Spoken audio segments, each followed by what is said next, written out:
My name is Ralph de Chabert, and I am the Chief Diversity and Global Community Relations Officer here at Brown-Forman.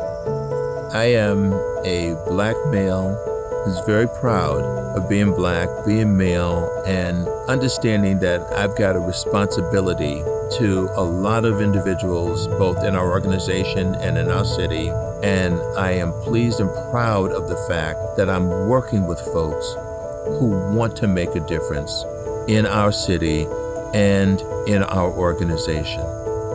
So while I have your attention, you should know that there are racial realities in our country that are undeniable, and our job is to explore them, root out the negatives, and engage in the positive.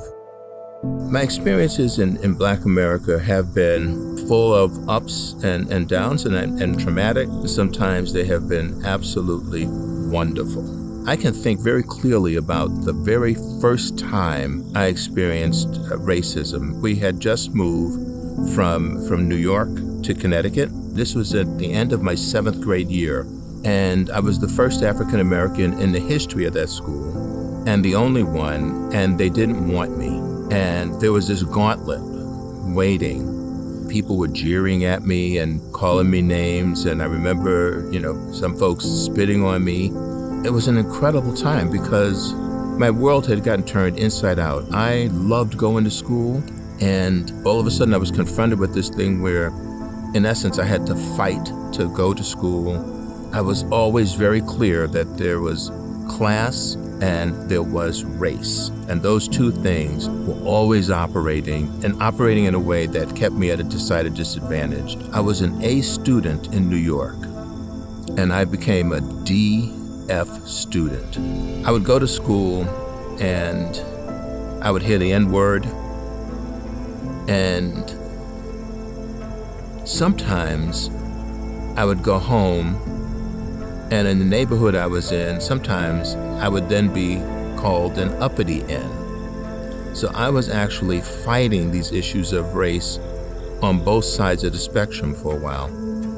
And I will tell you that there were times when I hated to go to school, and there were times when I hated to come home, but I managed through it.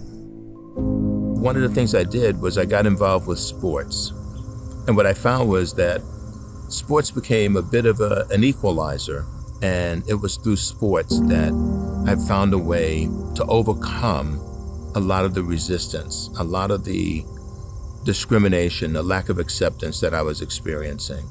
And I went out for baseball. Never played baseball in my life, but I went out for baseball only because I wanted to be involved. I wanted to be engaged. There was a man named Mr. Monaret, and Mr. Monaret was the coach. And Mr. Monaret was a wonderful human being.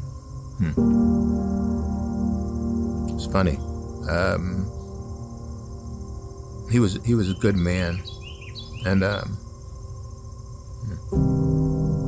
sorry. And when I was experiencing all of that discrimination, Mr. Monaret, he looked at me and he said, "I'm going to make a baseball player out of you." And he worked us like crazy. And there were times when I thought, this guy's mean, because he was just so hard on us. And he pushed us really hard. When practice was over, Mr. Monaret would put me in the back of his station wagon with many of the other kids, and he would take me back to the apartment that I lived in. And he treated me like he treated all the other players, with respect. And he even used to walk me to my apartment to make sure that I was home and home safely. But what's fascinating is we wound up going undefeated, and it was the first time in the history of that school that we won the city championship. He called me Pumpsy. Now, I've been experiencing all these racial epithets, and here's this guy calling me Pumpsy, and I'm thinking, I don't even know what that is, who that is, and I learned years later, interestingly enough, Pumpsy was actually Pumpsy Green. And Pumpsy Green was a second baseman for the Boston Red Sox, and the Boston Red Sox were the last team in Major League Baseball to integrate.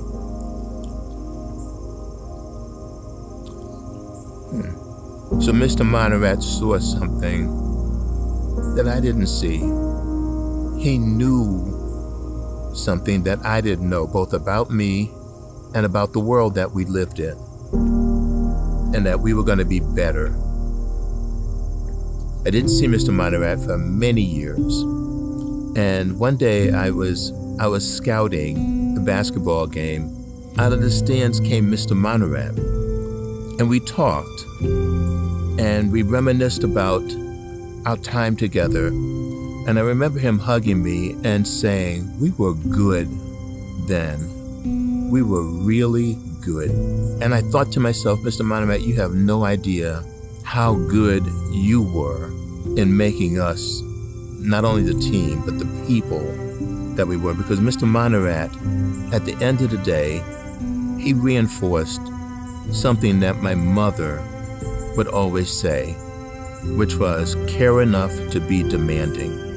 Mr. Monaret made demands of me, I should say, and I've held on to that. And the same holds true with my mother.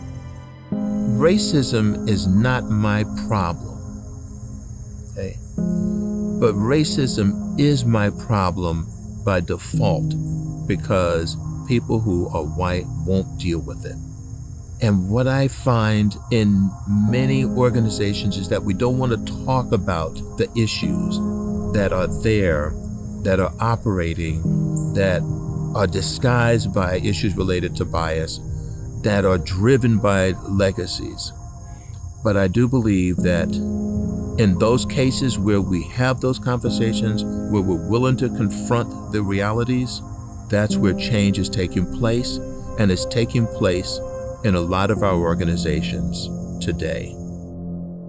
My message to people who want to be allies, you have to step outside of the culture that you're living in, that place where it is very comfortable, and you have to enter into the experiences of those that you want to be allies with. And so for folks who are white, if you want to be allies with folks who are Black, Asian, Latinx, you have to step into that culture and learn that experience. And in many ways, even as I think back on my experiences, for example, with Mr. Monaret, when he would take me home, he would enter into that culture. When he would take me upstairs to that apartment, he would enter into that culture. People who are white have to learn and have to be willing to be changed by the experiences that people who are Black have. Every day, I'm impacted by the experiences of those who are white. The reverse has to be true as well. And I think in there, trust can develop. I remember something that my grandmother said as she talked to me about these issues related to race. And she said, people are not going to like you because of your race.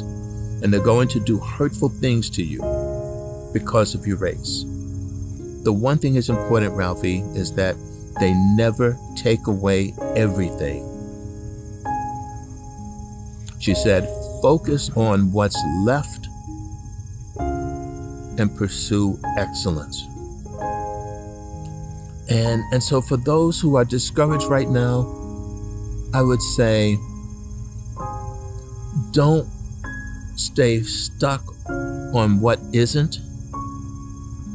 Think about what can be and pursue that, and pursue excellence. As we look at the times that are in front of us, what I'm sharing with you is that whether it's growing up in poverty, whether it's the rats, the roaches, and so on, whether it's the beatings or whatever, I know that we all can get to a better place. And we have to look at people who have preceded us, who worked so hard for us to be where we are. And our job is to honor the work that preceded us. I mean, people died for us to be in the places that we're in. And yes, some of the places that we're in could be much better, but I have to believe that if we don't lose sight of that we all will be better. You have to believe that.